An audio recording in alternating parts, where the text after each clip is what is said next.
Once upon a midnight dreary, while I pondered, weak and weary, over many a quaint and curious volume of forgotten lore, while I nodded, nearly napping, suddenly there came a tapping, as of someone gently rapping at my chamber door.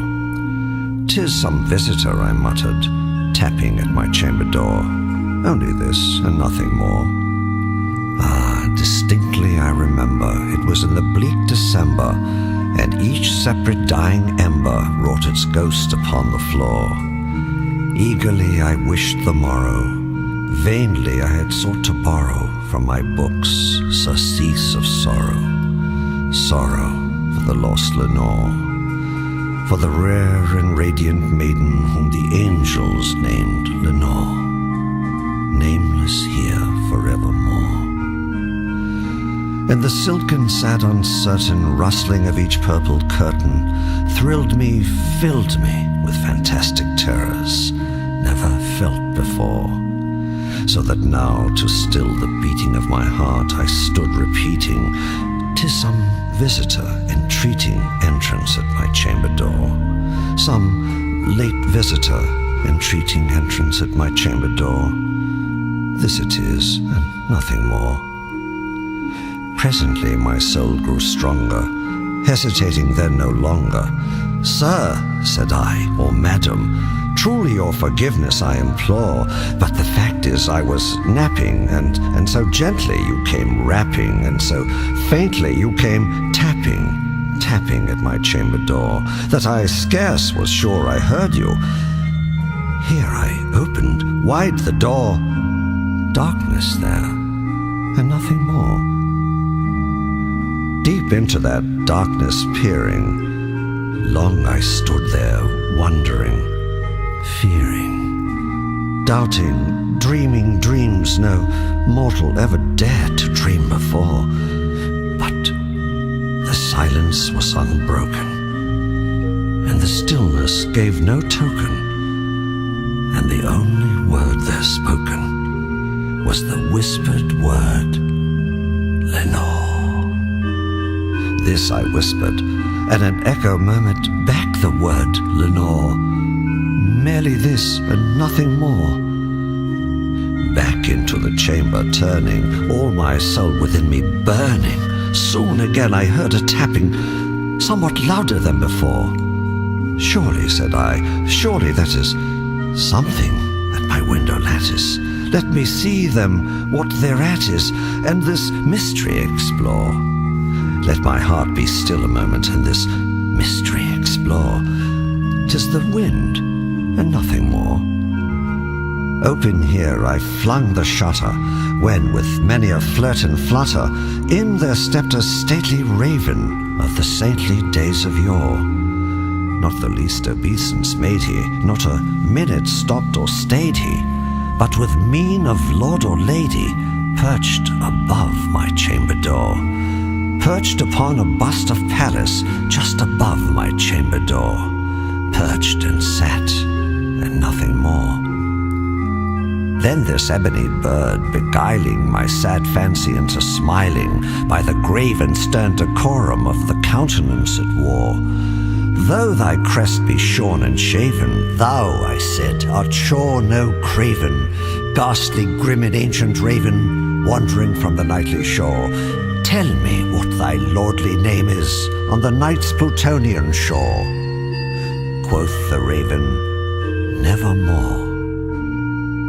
Much I marveled this ungainly fowl to hear discourse so plainly, though its answer little meaning, little relevancy bore. For we cannot help agreeing that no living human being ever yet was blessed with seeing bird above his chamber door, bird or beast upon the sculptured bust above his chamber door, with such name as Nevermore. But the raven, still lonely on the placid bust, spoke only that one word, as if his soul in that one word he did outpour. Nothing further then he uttered, not a feather then he fluttered, till I scarcely more than muttered, "Other friends have flown before, On the morrow he will leave me, as my hopes have flown before. Then the bird said, nevermore.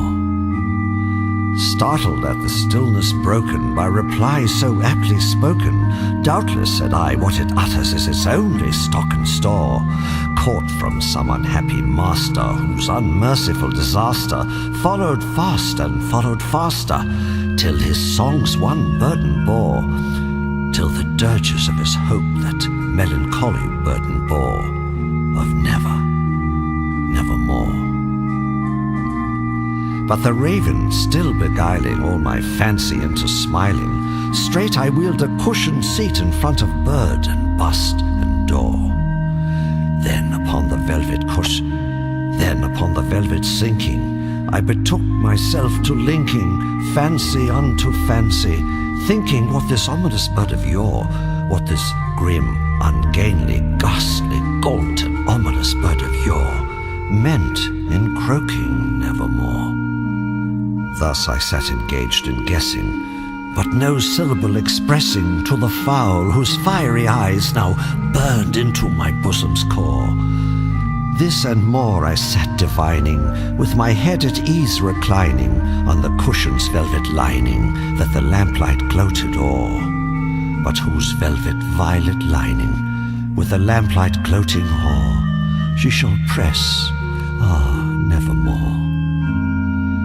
Then methought the air grew denser, perfumed from an unseen censer, swung by seraphim whose footfalls tinkled on the tufted floor. Wretch, I cried, thy God hath lent thee, by these angels he hath sent thee respite, respite and nepenthe from my memories of Lenore. Quaff, oh quaff this kind nepenthe, and forget this lost Lenore. Quoth the raven, nevermore.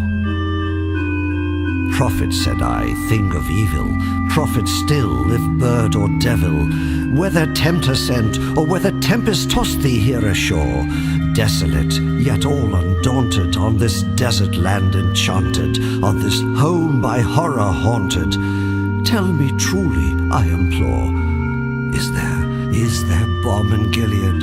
Tell me, I implore. Quoth the raven, nevermore. Prophet, said I, thing of evil, prophet still, if bird or devil, by that heaven that bends above us, by that God we both adore, tell this soul with sorrow laden, if within the distant Aidenn it shall clasp a sainted maiden, whom the angels named Lenore. Clasp a rare and radiant maiden, whom the angels named Lenore. Quoth the raven, nevermore. Be that word our sign in parting, bird or fiend, I shrieked, upstarting. Get thee back into the tempest of the night's Plutonian shore. Leave no black plume as a token of that lie thy soul hath spoken. Leave my loneliness unbroken. Quit the bust above my door. Take thy beak from out my heart, and take thy form from off my door. Quoth the raven, nevermore. And the raven, never flitting, still is sitting on the pallid bust of Pallas, just above my chamber door. And his eyes have all the seeming of a demon's that is dreaming, and the lamplight o'er him streaming throws his shadow on the floor. And my soul from out that shadow that lies floating on the floor shall be lifted